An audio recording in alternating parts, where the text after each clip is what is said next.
Unit 1 Test, selected in short response. Analyze craft and structure from The Cask of Amontillado by Edgar Allan Poe. The following passage is from The Cask of Amontillado by Edgar Allan Poe. The narrator, Montresor, claims to have sustained insult after insult from his acquaintance Fortunato. To lure Fortunato to his home, Montresor tells Fortunato that he is consulting another wine expert, Lucrezi, on whether some wine is true Amontillado. Fortunato insists that he will test it himself. Montresor leads Fortunato into the vaults under his home. Read the passage, then answer the questions. I took from their sconces 2 flambeaux, and giving one to Fortunato, bowed him through several suites of rooms to the archway that led into the vaults. I passed down a long and winding staircase, requesting him to be cautious as he followed. We came at length to the foot of the descent, and stood together upon the damp ground of the catacombs of the Montresors. At the most remote end of the crypt, there appeared another less spacious.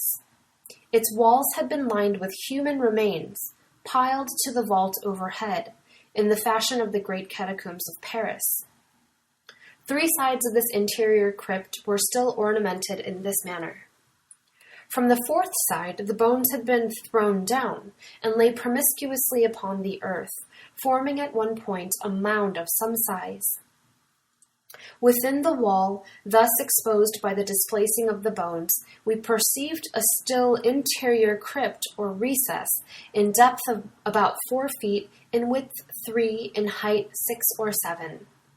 It seemed to have been constructed for no especial use within itself, but formed merely the interval between 2 of the colossal supports of the roof of the catacombs, and was backed by one of their circumscribing walls of solid granite. It was in vain that Fortunato, uplifting his dull torch, endeavored to pry into the depth of the recess. Its termination the feeble light did not enable us to see.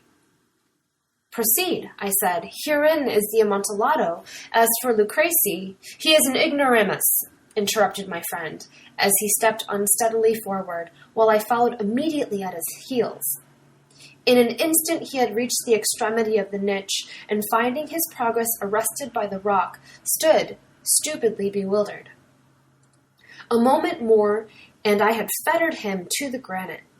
In its surface were 2 iron staples, distant from each other about 2 feet horizontally. From one of these depended a short chain, from the other a padlock.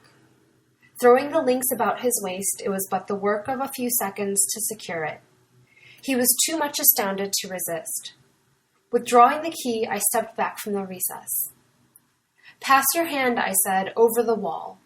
You cannot help feeling the nitre. Indeed, it is very damp. Once more, let me implore you to return. No? Then I must positively leave you. But I must first render you all the little attentions in my power." "The Amontillado!" ejaculated my friend, not yet recovered from his astonishment. "True," I replied, "the Amontillado." As I said these words, I busied myself among the pile of bones of which I have before spoken. Throwing them aside, I soon uncovered a quantity of building stone and mortar. With these materials and with the aid of my trowel, I began vigorously to wall up the entrance of the niche. I had scarcely laid the first tier of the masonry when I discovered that the intoxication of Fortunato had in a great measure worn off. The earliest indication I had of this was a low moaning cry from the depth of the recess. It was not the cry of a drunken man. There was then a long and obstinate silence. I laid the 2nd tier, and the 3rd, and the 4th, and then I heard the furious vibrations of the chain. The noise lasted for several minutes, during which, that I might hearken to it with the more satisfaction, I ceased my labors, and sat down upon the bones. When at last the clanking subsided, I resumed the trowel, and finished without interruption the 5th, the 6th, and the 7th tier. The wall was now nearly upon a level with my breast. I again paused, and holding the flambeau over the mason work, threw a few feeble rays upon the figure within. A succession of loud and shrill screams, bursting suddenly from the throat of the chained form, seemed to thrust me violently back. For a brief moment I hesitated. I trembled. Unsheathing my rapier, I began to grope with it about the recess, but the thought of an instant reassured me. I placed my hand upon the solid fabric of the catacombs and felt satisfied. Page 4. Analyze craft and structure, modern Gothic. The following passage is from the conclusion of a modern Gothic story about a young couple who callously disregard the elderly dry cleaner who introduced them to each other. Read the passage, then answer the questions. When Gus's business suddenly shut down due to illness, and a popular coffee franchise moved in, neither Tom nor Martha questioned it. Soon they were spending more time at that familiar address than they ever had when Gus was around. It was pleasant at first to gather there, admiring the redesign and savoring the sweet, dark coffee. It was pleasant until their first anniversary. That morning, trivial matters started them arguing. Why is my favorite shirt wadded up under the bed? Are you sure you didn't see my good sweater? Next morning at the cafe, Tom tore his jacket on an exposed nail, and someone bumped into Martha, spilling coffee all over her favorite blouse. It only got worse after that. At Martha's office, someone kept leaving an old cardigan over her chair. At the college where Tom taught, ink stains mysteriously bloomed on his shirts whenever he began lecturing. None but the two of them deciphered the pattern of these small indignities. To their colleagues, Tom and Martha's increasingly raw frustration seemed bizarre and overreactive. Tom's class sizes got smaller. "What if he's alive?" said Martha one morning.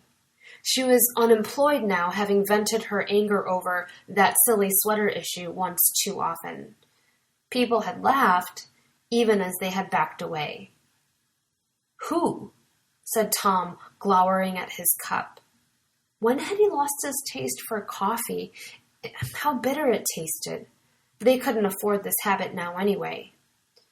"We have to," Martha began. But she lapsed into silence, distracted by the loose threads on her cuffs, on her husband's collar, on the cafe tablecloth, on the cafe curtains. Page 6. Analyze craft and structure, magical realism. Read this passage from a short story, then answer the questions. The City Express bus pulled up to the curb. "About time," somebody muttered. In the brilliant but frigid winter sunlight, we clutched our cups of coffee, checked our cell phones for the 100th time, and shuffled toward the folding doors. As they opened, a single sheet of paper sailed forth and began looping in elegant circles around the group of waiting passengers, each of us impatient to board. It was nothing special, that flyer, just a black and white notice with a blurry black collection of lines and dots that approximated the shape of a face. The face, was it male or female? It's difficult to say as my mind was preoccupied. I kept mulling over what had gone wrong at yesterday's conference call and pondering how to squeeze in the badly needed haircut that I couldn't keep rescheduling. For a senior sales executive, the state of my hair had become alarming. By the time I boarded the bus, the flyer was moving a little more shakily, fluttering from passenger to passenger, hovering unsteadily beside the ear of each one. "Have you seen my dream?" the indistinguishable face on the flyer kept asking. "It's missing. Have you seen my dream?" But it's hard even for a lost dream to compete with the inexorable attractions of cell phone screens and day-to-day worries. Analyze craft and structure, page 8, interview. Read the following excerpt from an interview, then answer the questions. More about the interview. Professor Hoffman is currently teaching a college course entitled All the Fun of the Fear, The Art and Science of Scary Movies. She has also written a book on scary movies. Recently, one of her students spoke with her about the popularity of such movies. Question. Professor Hoffman, why is it that people seem to either love or hate scary movies? Does it simply have to do with the quality of the filmmaking? Several students I spoke with on campus tell me they would never watch scary films because they are not as well made as other films. Answer. Hoffman laughs. How can they hope to substantiate their claim if they're not willing to gather the evidence? I can confidently assert that some of the scariest films have also been rated among the best. Not that long ago, we had a scary film that was nominated for 6 Academy Awards. As far back as 1931, with the movie Dr. Jekyll and Mr. Hyde, critics have praised the quality of scary films. In my opinion, as a college instructor, scary films are among the greatest contemporary art forms. I remember how impressed I was when I saw my first scary movie. Question. But why would we deliberately frighten ourselves? Some people say that this would expose our brains to harm. When you read the news, there are plenty of real-life events to trigger people's anxiety. Don't you agree? Answer. I'm glad you said that. First of all, it's important to remember anxiety and fear are two very different emotions. Secondly, it's precisely because adult viewers know scary films have no connection with reality that they're protected from traumatic reaction. Let me explain. Research shows that the brain distinguishes between real threats and the make-believe terrors of horror movies and modifies the fear response accordingly.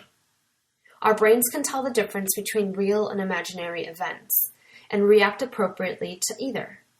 So, scary films, like roller coasters, may give you an adrenaline rush, but the fear is likely as short-lived as the images of movie monsters on screen. Page 9. Analyze Craft Instructor from The Prisoner of Chillon, George Gordon, Lord Byron. Read this passage from The Prisoner of Chillon by Lord Byron, then answer the questions. They chained us each to a column stone, and we were 3, yet each alone. We could not move a single pace, we could not see each other's face.